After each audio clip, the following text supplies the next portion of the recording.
লিঙ্গ উত্থানজনিত সমস্যা বা ইরেকটাইল ডিসফাংশন কেন হয়?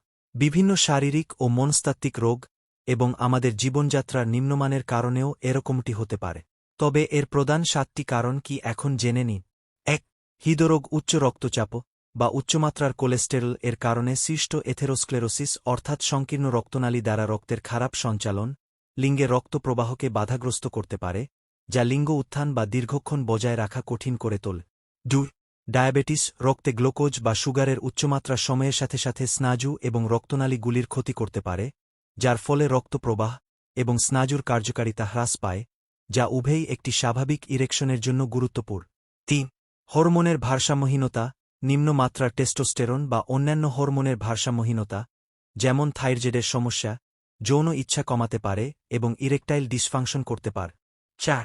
ওষুধ উচ্চ রক্তচাপ, বিষণ্ণতা এবং উদ্বেগের জন্য ব্যবহৃত কিছু ওষুধ এর পার্শ্ব প্রতিক্রিয়া হিসাবে ইরেকটাইল ডিসফাংশন হতে পারে। যদি কোনো ওষুধের কারণে হচ্ছে বলে সন্দেহ করা হয়, তবে একজন চিকিৎসকের সাথে ওষুধটির পরিবর্তনের ব্যাপারে পরামর্শ করা গুরুত্বপূর্ণ। 5.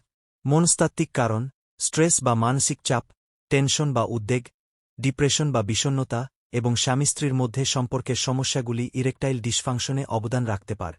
মানসিক রোগ বা সমস্যাগুলি মানুষের মেজাজ এবং উত্তেজনাকে প্রভাবিত করে, যা তাদের যৌন কর্মক্ষমতাকেও প্রভাবিত করতে পারে। স্থলতা এবং লাইফস্টাইল ফ্যাক্টর শরীরের অতিরিক্ত ওজন, দিনের বেশিরভাগ সময় বসে থাকা প্রবণ জীবনযাত্রা, ধূমপান বা অত্যাধিক অ্যালকোহল সেবন ইত্যাদি সবই আমাদের হৃদযন্ত্রের কর্মক্ষমতা, রক্তে হরমোনের মাত্রা এবং সামগ্রিক শারীরিক সুস্থতাকে প্রভাবিত করার মাধ্যমে ইরেকটাইল ডিসফাংশন করতে পারে। 7. স্নায়ুবিক ব্যাধি পার্কিনসন্স ডিজিজ, মাল্টিপল স্ক্লেরোসিস এবং স্পাইনাল কর্ডের আঘাতের মতো অবস্থা যৌন ক্রিয়ার জন্য প্রয়োজনীয় স্নায়ু সংকেতগুলিতে ক্ষতিগ্রস্ত করতে পারে, যার ফলে ইরেকটাইল ডিসফাংশন হতে পারে। আপনি বা আপনার পরিচিত কেউ যদি ইরেকটাইল ডিসফাংশন সমস্যার সম্মুখীন হন, তাহলে এর সঠিক কারণ নির্ণয় এবং উপযুক্ত চিকিৎসার জন্য একজন মনোরোগ বিশেষজ্ঞের সাথে পরামর্শ করুন।